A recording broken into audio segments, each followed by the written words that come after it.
الحمدللہ رب العالمین الصلاۃ والسلام علی سید الانبیاء والمرسلین اما بعد فاعوذ باللہ من الشیطان الرجیم بسم اللہ الرحمن الرحیم وما كان محمد ابا احد من رجالکم ولکن رسول اللہ وخاتم النبیین وکان اللہ بکل شیء علیما وفی مقام آخر لیس کمثلہ شیء صدق اللہ العظیم۔ ہمارے سلسلہ جو ہے وہ چل رہا تھا کہ قادیانیوں کے مرزا غلام قادیانی کذاب کے اللہ رب العزت کے بارے میں جو نظریات جو ہے وہ کیا ہیں، اور اس نے اللہ رب العزت کے بارے میں کیا کچھ جو ہے اپنے لٹریچر کے اندر لکھا، اپنی کتابوں کے اندر لکھا۔ تو مرزا غلام قادیانی صاحب کہتے ہیں کہ خدا جو ہے وہ مجھ سے براہ راست ہم کلام ہوتا ہے، میرے ساتھ جو ہے وہ گفتگو کرتا ہے۔ ان کی کتاب خطبات محمود جلد 4 صفحہ 387 کے اوپر، اور اخبار الفضل قادیان جلد 3 شمارہ 11 اور مورخہ 18 جولائی 1915 کے اوپر جو لکھا ہے کہ سب سے بڑا فضل اور انعام یہ ہے کہ اللہ تعالیٰ کسی سے کلام کرے، لیکن اس سے دوسرے درجے پر یہ کہ خدا تعالیٰ سے کلام کرنے والے انسان کے ساتھ اس کا تعلق ہو، کیونکہ نبیوں کو خدا تعالیٰ سے بلا واسطہ تعلق ہوتا ہے، لیکن میں تو دیکھتا ہوں کہ ہماری جماعت کے بعد آدمیوں کے ساتھ خدا تعالیٰ بلا واسطہ کلام کرتا ہے۔ مطلب کیا کہ مرزا قادیانی ہی نہیں، اس کے جتنے بھی فالوورز اور پیروکار ہیں ان کے ساتھ بھی اللہ رب العزت جو ہے وہ بلا واسطہ کلام کرتا ہے۔ حالانکہ قرآن کے اندر ایک اللہ رب العزت جو ہے وہ یا تو وحی کے ذریعے سے یا فرشتے کے ذریعے سے یا پردے کے پیچھے سے کسی کے ساتھ جو ہے کلام کرتا ہے۔ اور مرزا صاحب کے ماننے والے اتنی عظیم شخصیات تھے کہ جن کے ساتھ اللہ رب العزت ڈائریکٹ جو ہے وہ گفتگو جو ہے وہ کر رہا ہے۔ اور پھر اس کے بعد مرزا صاحب نے ایک اور جو ہے وہ درفتنی چھوڑی، ایک عجیب جو ہے پیش گوئی کی، کہنے لگے کہ 10 جنوری 1906 کو ایک بار میں نے رویا دیکھا، یعنی خواب دیکھا کہ بہت سے ہندو آئے اور ایک کاغذ پیش کیا ہے اور مجھے کہتے ہیں کہ اس کے اوپر سائن کر دو، دستخط کر دو۔ تو جب میں نے کہا کہ میں دستخط نہیں کرتا، تو انہوں نے کہا کہ ہم نے پبلک ساری نے کر دی ہے، تو آپ جو ہے اس کے اوپر دستخط کیوں نہیں کرتے ہیں، آپ بھی کر دیجیے۔ تو میں نے کہا میں پبلک نہیں، اور یا میں نے کہا کہ میں پبلک سے الگ چیز ہوں، میں پبلک سے باہر ہوں، تم مجھے پبلک اور عوام کیوں سمجھ رہے ہو، میں بڑی خاص اور خاص چیز ہوں۔ اور پھر انہوں نے کیا کہا کہ یہ بات بھی کہنے کو تھا کہ کیا خدا نے بھی دستخط کر دیے؟ یعنی مرزا صاحب نے ان سے پوچھا کہ تم نے کہا پبلک نے دستخط کیے تو کیا خدا نے دستخط اس جو تمہاری جو عرضی کے اوپر جو ہے وہ کر دیے ہیں؟ تو مگر یہ بات نہ ہوئی تو میں بیدار ہو گیا۔ مطلب کیا تھا کہ خدا بھی مرزا صاحب کی جو ہے وہ مثل کے اوپر جو ہے یا ان کے کسی نویسی کے اوپر جو ہے وہ دستخط اور سائن جو ہے وہ کرتا ہے۔ اور اس کے بعد خدائی مشاغل کے متعلق تذکرہ مجموعہ الہامات صفحہ 660 کے اوپر اور البشرا مجموعہ الہامات جلد 2 صفحہ 79 کے اوپر جو وہ کیا لکھا ہے، اللہ تعالیٰ نے مرزا غلام احمد قادیانی سے کہا کہ میں نماز پڑھوں گا، میں روزہ رکھوں گا اور جاگتا بھی ہوں اور میں سوتا بھی ہوں۔ یعنی اللہ رب العزت وہ کام کرتا ہے جو بندے کرتے ہیں، وہ نماز بھی پڑھتا ہے، وہ روزہ بھی رکھتا ہے، وہ سوتا بھی ہے اور وہ جاگتا بھی ہے۔ لا تأخذہ سنۃ ولا نوم، اسے تو نہ نیند آتی نہ اسے اونگ آتی۔ اور مرزا صاحب کا خدا جو ہے وہ سوتا پھر رہا ہے، اور مرزا صاحب کا خدا خالق ہو کر مخلوق کی طرح روزوں کے وقت میں ہی پڑا ہوا ہے اور نمازوں کی مشقت بھی جو ہے وہ اٹھاتا پھر رہا ہے۔ اور اسی طرح مجموعہ اشتہارات جلد 3 اس کے اوپر لکھا صفحہ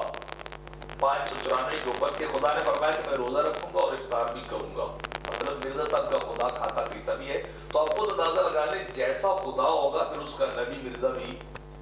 ویسے ہی ہوگا۔ جیسے خدا کی جو ہے وہ شان اور توصیف کو بیان کیا جا رہا ہے، پھر نبی اس کے مرزا صاحب بھی ایسے یقیناً جو ہے وہ ہوں گے، اور ان کے مقام اور مرتبے کو آپ انہی باتوں سے جو قیاس کر سکتے ہیں۔ اور اس کے بعد البشرا جلد 2 صفحہ 79 کے اوپر اور تذکرہ مجموعہ الہامات صفحہ جو ہے وہ 462 کے اوپر مرزا صاحب ایک اور بات کہہ رہے ہیں اللہ کے بارے میں کہ انی مارسباب آتی کا بغضۃ الی رسول اجیب اختی موسی، میں اسباب کے ساتھ تیرے پاس اچانک آؤں گا۔ یعنی مرزا صاحب سے خدا جو ہے وہ ہم کلام ہو گئے، اپنی آمد کی خبر جو دے رہا ہے، اور کیا کہہ رہا ہے، خطا کروں گا اور بھلائی کروں گا اور اپنے رسول کے ساتھ محیط ہوں، یعنی میں تیرے ساتھ ہوں، کسی اور کے ساتھ جو ہے وہ نہیں ہوں۔ یہ مرزا صاحب خدا کے بارے میں کہ میں بھلائی بھی کروں گا اور میں خطا بھی کروں گا، یہ مرزا صاحب کا خدا جو ہے وہ گناہ بھی کر لیتا ہے، وہ بڑا گناہگار اور پاپی اور خطاکار قسم کا مرزے کا جو خدا ہے جو اسے کہہ رہا ہے کہ میں گناہ بھی کروں گا اور بھلائی کے کام بھی کروں گا۔ اور اس کے بعد مرزا صاحب نے حقیقت الوحی کتاب صفحہ 519 کے اوپر اور روحانی خزائن جلد 22 صفحہ 519 کے اوپر لکھتے ہیں کہ جب میرے والد صاحب فوت ہوئے تو اللہ رب العزت نے یعنی اللہ نے میرے ساتھ آ کے تعزیت کی، میرے ساتھ آ کے ہمدردی کے کلمات شیئر کیے، اور میری اس غم کی گھڑی میں اللہ نے مجھے جو ہے وہ تنہا جو ہے وہ نہیں چھوڑا تھا۔ اور اس کے بعد مرزا صاحب جو ہے جو اگلی بات کرتے ہیں وہ بھی سننے کے لائق ہے کہ مرزا صاحب جو ہے وہ اپنی کتاب حقیقت الوحی صفحہ 519 اور روحانی خزائن جلد 22 صفحہ 519 کے اوپر جو ہے وہ لکھتے ہیں کہ میں اس بات کو کبھی بھی فراموش نہیں کروں گا کہ میرے والد صاحب کی وفات کے وقت اللہ تعالیٰ نے میری جو وہ عزا پرسی کی یعنی تعزیت کی اور میرے والد کی وفات کی قسم کھائی جیسے اللہ رب العزت نے آسمان کی جو ہے وہ قسم کھائی ہے۔ یعنی مرزا صاحب کے والد کی وفات پر بھی اللہ جو ہے وہ قسمیں جو ہے اٹھا رہا ہے، اور پھر اس سے اگلے مرلے پر مرزا صاحب جو ہے وہ بڑی ایک عجیب واردات جو ہے ڈال رہے ہیں۔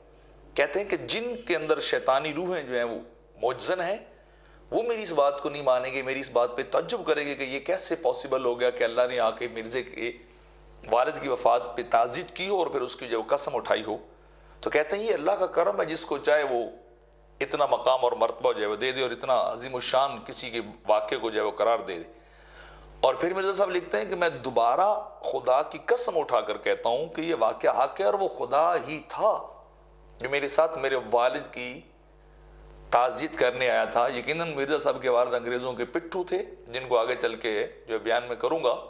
کہ ان کے خاندان اور ان کی فیملی کا سٹینڈرڈ اور لیول جو ہے وہ کیا تھا۔ اور پھر مرزا صاحب کہتے ہیں کہ پھر مجھے خدا نے خبر دی اور کہا کہ جیسے میں نے والسماء والطارق اس کی قسم کھائی اور اس کے متعلق بات کی ہے، اسی طرح تیرے والد کے متعلق جو ہے وہ بات کی ہے۔ اور اس سے اگلی چیز جو مرزا صاحب کہتے ہیں کہ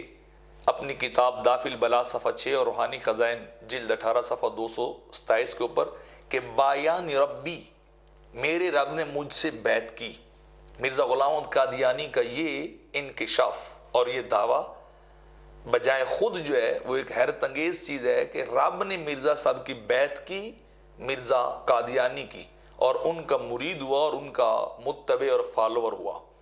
یعنی مرزا صاحب اپنے آپ کو خدا سے بھی اوپر جو ہے وہ لے جا رہے ہیں۔ کجا نبوت ایک طرف اور مہدیت اور مسیحیت، عیسیٰ ہونا، عیسیٰ علیہ السلام ہونا، مسیح ہونا، یعنی یہ ایک طرف، اور کہاں خدا سے اوپر جانا۔ یہ مرزا صاحب کی جو وہ شانیں ہیں جو خود ہی اپنے گھر سے گھڑ گھڑ کے جلا رہے ہیں۔ اور اگلی جگہ پہ مرزا جو ہے وہ اپنے ملفوظات جلد 5 صفحہ 52 اور مکاشفات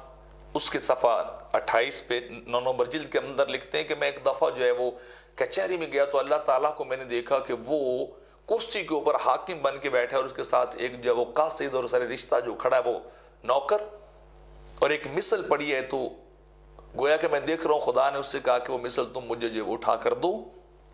تو وہ مثل اس نے اٹھا کر دی، اور میں نے بڑی روحانی نظر سے دقت کے ساتھ دیکھا کہ کرسی وہاں جہاں اللہ بیٹھا ہے کرسی کے اوپر عدالت کے اندر، کورٹ کے اندر، وہاں ایک کرسی خالی پڑی۔ تو مرزا صاحب کہتے ہیں مجھے گویا کہ روحانی اشارہ ہوا کہ میں اس کرسی کے اوپر بیٹھ جاؤں، تو میں گیا اور میں اس کرسی کے اوپر براجمان ہو گیا۔ یعنی مرزا صاحب کا خدا عدالت کا جج بن کے بیٹھا اور مرزا صاحب کو وہاں جو ہے وہ بٹھا رہا ہے۔ اور یہ واردات جو لگتی یوں ہے مرزا صاحب کی کہ آقا علیہ الصلوۃ والسلام، پیارے آقا علیہ الصلوۃ والسلام کے متعلق جو آپ نے فرمایا اپنے متعلق کہ رب کائنات مجھے عرش کی دائیں جانب جو ہے وہ جگہ پہ بٹھائے گا، مرزا صاحب اس کو کہیں جو ہے وہ اپنی طرف جو ہے موڑتے موڑاتے اور کرتے ہوئے جو ہے نظر آ رہے ہیں۔ اور اس کے بعد اپنی کتاب براہین احمدیہ جلد 4 اور صفحہ 556 کے اوپر لکھتے ہیں ربنا آج، میرا رب ہمارا رب جو ہے وہ آج، اللہ جانے یہ آج کیا بلا ہے۔ یہ عین الف جیم سے لکھا گیا، اس کا مطلب کوئی نہیں سمجھ آ رہا۔ اگر لام کو ڈالا جاتا الج تو پھر بھی کچھ نہ کچھ معنی بن سکتا تھا، لیکن آج کا معنی یہ مرزا صاحب ہی جو ہے بتا سکتے ہیں کہ اپنے رب کو کون سا نیا وصف جو ہے وہ دے رہے ہیں۔ اور پھر اپنی کتاب تذکرہ ہے اس کے صفحہ نمبر 81 اور 400 جو ہے 99 کے اوپر 499 پیج نمبر کے اوپر مرزا صاحب لکھ رہے ہیں، عربی عبارت بھی جڑ رہے ہیں چونکہ عربی بھی جانتے تھے مرزا صاحب کہ یحمدک اللہ من عرشی ویمشی الیک، اللہ جو ہے وہ تیری حمد کرتا ہے عرش کے اوپر اور تیری طرف چل کے آتا ہے۔ یہ معراج کے معجزے کہ جو ہے اس کے اوپر مرزا صاحب واردات ڈال کے اپنی طرف موڑتے جا رہے ہیں۔ آقا علیہ الصلوۃ والسلام خاتم النبیین، افضل المرسلین، افضل الرسل، آقا علیہ الصلوۃ والسلام کا جو معجزہ ہے کہ رب کائنات جو وہ عرش پہ تشریف فرما تھا، اس نے بلایا اور ایک جگہ پہ جا کے فرمایا کہ اللہ رب العزت جو ہے وہ کف یا محمد ان ربک یصلی کا جو وہ معراج کا واقعہ اور معجزہ میرے صاحب اس کو اپنی طرف مڑوڑ رہے ہیں کہ اللہ میری ثنا اور میری حمد کرتا اور یہ بھی میرے متعلق ہے، کسی اور کے متعلق نہیں ہے۔ تو یہ ہیں وہ نظریات، یہ ہے وہ خدائی کانسیپٹ مرزائیوں کا، قادیانیوں کا، احمدیوں کا، اور یہ ہے اللہ رب العزت کے بارے میں ان کا عقیدہ کہ وہ کیسے خدا کو نعوذ باللہ ایک عام انسان سے بھی نچلے درجے پہ لا رہے۔ یقیناً ان کا خدا ہو سکتا ہے، ہمارا خدا تو وہ ہے کہ لیسا کمثلہ شیء، اس کی مثل کائنات کی کوئی چیز نہیں ہے، نہ اس جیسا کوئی اور ہو سکتا ہے۔ تو آپ خود دیکھیں، خود انصاف کی نظر سے دیکھیں کہ ایک عام آدمی بھی کیا خدا کے متعلق ایسی بات کر سکتا ہے، ایسا دعویٰ ترنگ میں آ کے کر سکتا ہے؟ اللہ تعالیٰ ہمیں مرزا صاحب کے جو ہے وہ اس شر سے اور ان دعوے سے محفوظ فرمائے اور خاتم النبیین اور ختم نبوت پہ کامل ایمان عطا فرمائے۔